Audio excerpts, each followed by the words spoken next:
अस्सलाम वालेकुम, सभी को आदाब।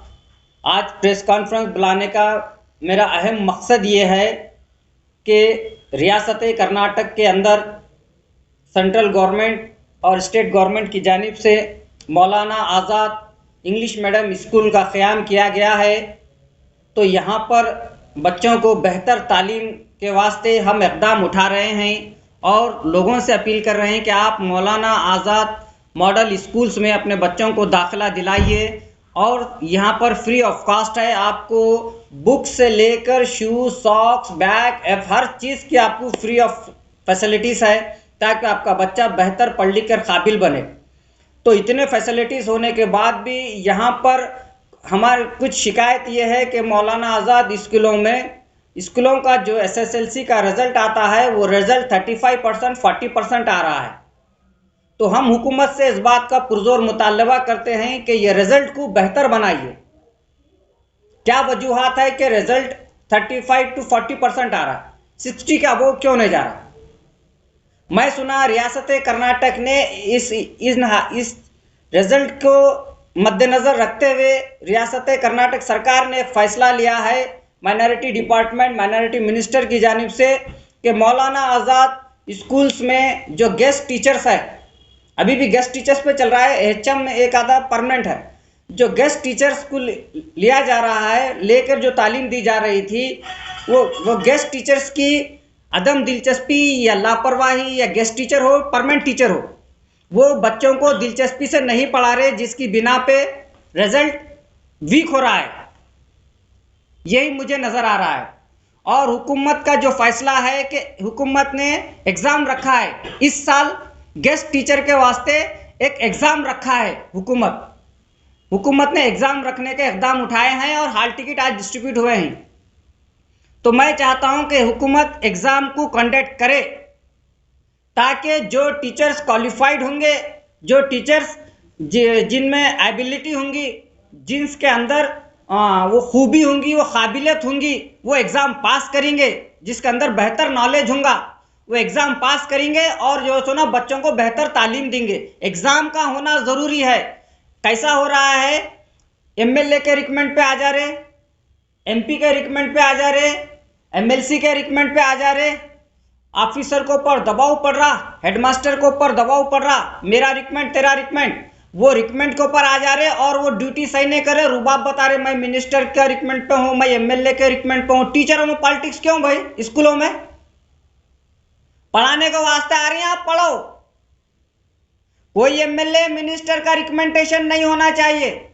एग्जाम होना, एग्जाम में तुम पास होना, एग्जाम पास हुए के बाद तुम बेहतर तालीम देना।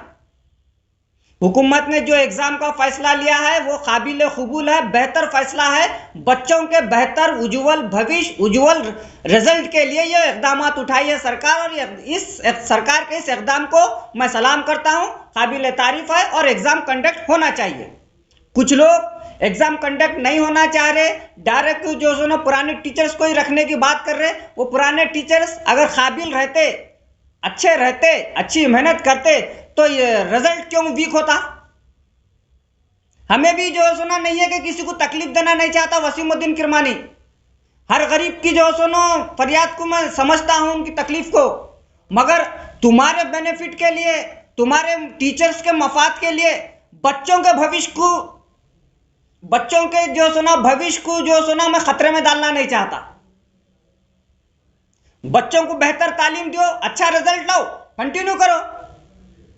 तुम 30-35% रिजल्ट लाने फिर हम नौकरी करती बोल रही, बोलो तो बड़े शर्म की बात है। कैसी तुम जिम्मेदारी निभा रही? मैं कर्नाटक का माइनॉरिटी मिनिस्टर जमीर अहमद खान साहब से और माइनॉरिटी डायरेक्टर से वसीमुद्दीन किरमानी इस बात का पुरजोर मुतालबा करता हूं कि आपके डिपार्टमेंट ने और कर्नाटक सरकार ने जो गेस्ट टीचर मौलाना आज़ाद के अपॉइंटमेंट के वास्ते जो एग्ज़ाम रखा है वो एग्ज़ाम बेहतर है, वो एग्ज़ाम कंडक्ट होना चाहिए। वो एग्ज़ाम में जो टीचर्स पास होंगे, जिनमें सलाहियत होंगी, वही नौकरी करेंगे। और एक मैं मुतालबा करता हूं कि अगर एग्ज़ाम में पास जो टीचर्स पास हो जाते हैं, पास हो गए के बाद उनको जहाँ नौकरी करने का मौका मिलता है तो उनको अभी जो 12,000 कुछ गेस्ट टीचर की सैलरी है, मैं इस बात की रिक्वेस्ट करता हूं सरकार से, वसीमुद्दीन किरमानी, कि गेस्ट टीचर की सैलरी कम से कम मिनिमम 25 से 30 हजार होनी चाहिए। जब एग्जाम रख के उनको हम ले रहे हैं तो उनकी सैलरी का भी हम ख्याल करना चाहिए। अगर अच्छी सैलरी मिलेंगी, घर में सुकून रहेगा, तो उन्हें अच्छी टीचिंग देंगे, अच्छा पढ़ाएंगे। वरना कम सैलरी में उनको जो सुना प्रेशर रहेगा।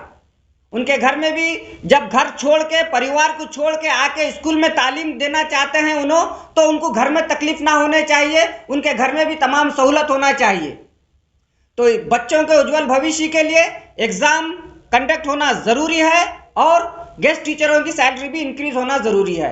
और ये भी एक बात कह रहा हूं, ये एग्जाम का होना, ये डिपार्टमेंट से जो एग्जाम किया जा रहा है, ये एग्जाम ये गेस्ट टीचरों के वास्ते बहुत बेनिफिट वाला एग्जाम है। आपको ये एग्जाम, आज हम सीनियर है, एग्जाम नको वो बोल रहे ना, आप गलत बोल रहे। अगर एग्जाम हो जाएगा, आप ये एग्जाम में पास हो जाएंगे तो आपके लिए बेनिफिट वाला और आपके लिए भविष्य में ये एग्जाम बहुत कारामद साबित होगा। मेरी बात को जहन में रखिए और गौर कीजिए। ये एग्जाम में उम्र लिमिट्स कुछ है? उसके वो तो कानून है, वो कानून को तो उम्र होनी चाहिए ना। मैं तो कह रहा हूं इसके अंदर 40 से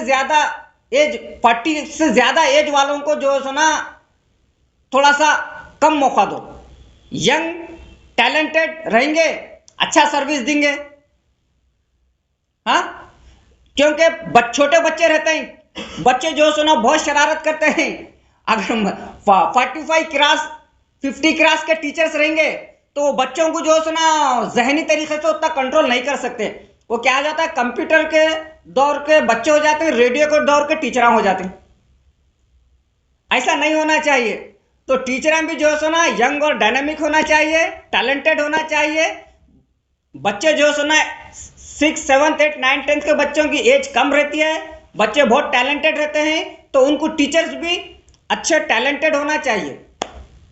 बस ये लास्ट में और एक बार मैं ज़मीर अहमद खान साहब से रिक्वेस्ट कर रहा हूं कि ज़मीर अहमद खान साहब, आप बिलखुसूस माइनॉरिटीज़ के, मुसलमानों के बच्चों के उज्जवल भविष्य के लिए बेहतर इक़दाम उठाए हैं और एग्ज़ाम कंडक्ट करने का जो आप इक़दाम लिए हैं काबिल तारीफ़ है। हम आपके साथ हैं। ये एग्ज़ाम आप कंडक्ट कराइए, बेहतरीन क्वालिफाइड टीचर्स को सिलेक्शन करके बच्चों को उज्जवल भविष्य के लिए स्कूलों में आप भेजिए। शुक्रिया। खुदा।